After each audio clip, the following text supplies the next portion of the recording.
हाथी और बंदर की कहानी। बहुत पुराने समय की बात है। एक घने जंगल में एक शरारती बंदर और एक शक्तिशाली हाथी रहते थे।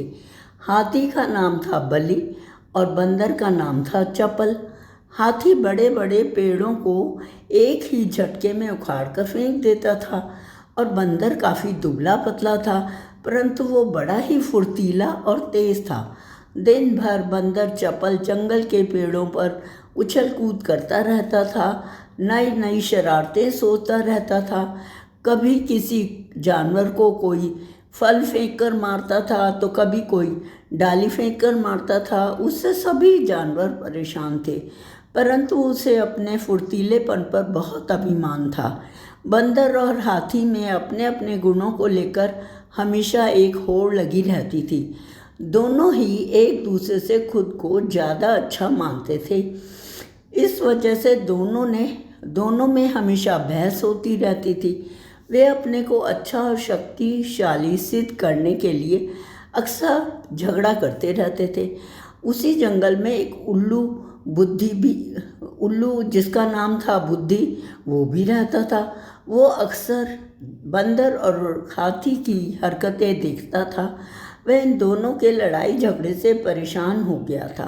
एक दिन उस उल्लू ने उन दोनों हाथी बलि और बंदर चपल से कहा, जिस तरह तुम दोनों लड़ते हो इससे कोई फैसला नहीं होने वाला। तुम दोनों एक प्रतियोगिता के जरिए आसानी से ये फैसला कर सकते हो कि तुम दोनों में से सबसे शक्तिशाली कौन है। बंदर और हाथी दोनों ही उल्लू की बात बहुत पसंद आई। हाथी ने सूंड उठाकर और बंदर ने उछलकर एक साथ पूछा, इस प्रतियोगिता में हमें क्या करना होगा, जल्दी बताओ। दोनों में सब्र नहीं हो रहा था। दोनों ही एक दूसरे को जल्दी से जल्दी नीचा दिखाना चाहते थे। उल्लू ने कहा, इस जंगल को पार करने पर एक दूसरा जंगल आता है, जहाँ पर एक काफ़ी बड़ा पेड़ है जिस पर एक सोने का फल लगा हुआ है। तुम दोनों में से जो उस सोने के फल को जो लेकर आएगा उसे ही इस प्रतियोगिता का विजेता माना जाएगा और असलियत में वही सबसे शक्तिशाली कहलाएगा। उल्लू की बात सुनते ही बंदर और हाथी खुश हो गए। जल्दी जल्दी दूसरे जंगल की तरफ निकल पड़े। बंदर ने अपनी फुर्ती दिखानी शुरू की। वह एक ही छलांग में एक पेड़ से दूसरे पेड़ तक पहुंच जाता। वही हाथी तेजी से दौड़ने लगा और रास्ते में आने वाली हर चीज़ को अपनी मजबूत सूंड से उखाड़ कर फेंकता। थोड़ी ही देर में हाथी और बंदर उस जंगल से बाहर निकल गए।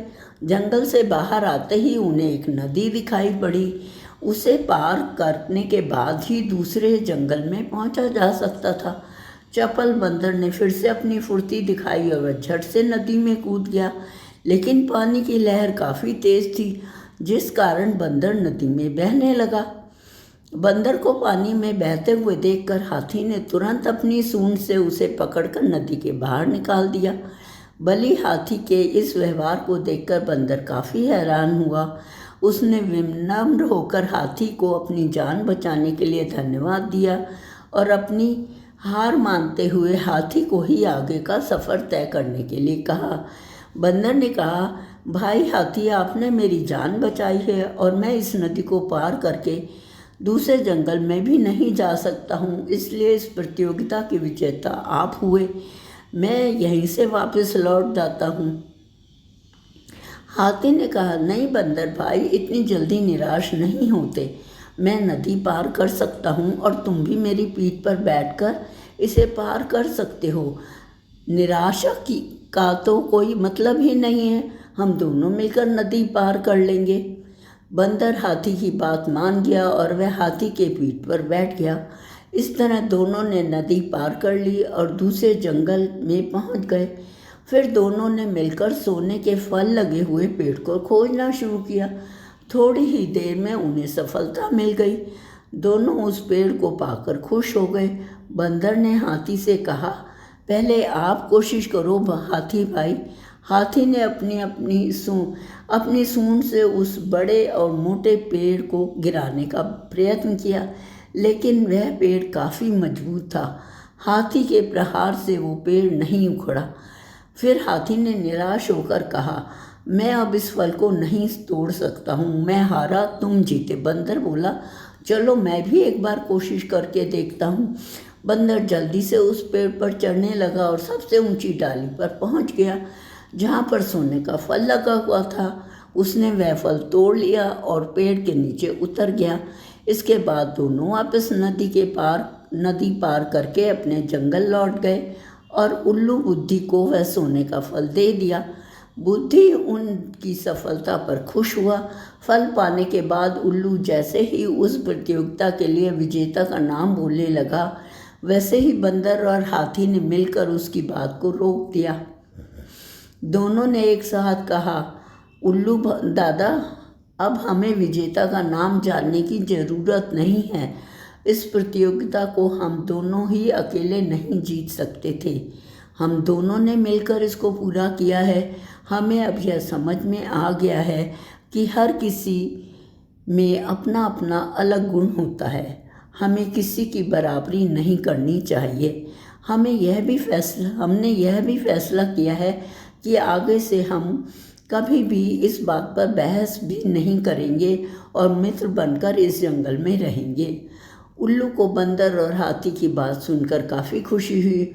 उसने दोनों से कहा, मैंने तुम्हें यही समझाने के लिए यह प्रतियोगिता रखी थी कि जिससे तुम समझ जाओ कि सभी एक दूसरे से अलग होते हैं। अलग अलग गुण और शक्तियाँ ही हमें एक दूसरे की मदद करने के काबिल बनाती हैं। साथ ही हर किसी की अपनी अपनी कमजोरियाँ भी होती हैं, इसलिए एक दूसरे के साथ मिलकर रहना ही सबसे अच्छा होता है। उसी दिन से हाथी और बंदर दोनों मित्र हो गए और वह जंगल में खुशी खुशी रहने लगे। कहानी से सीख, हमें एक दूसरे के गुणों और शक्तियों का सम्मान करना चाहिए और आपस में मिलजुल कर रहना चाहिए। धन्यवाद।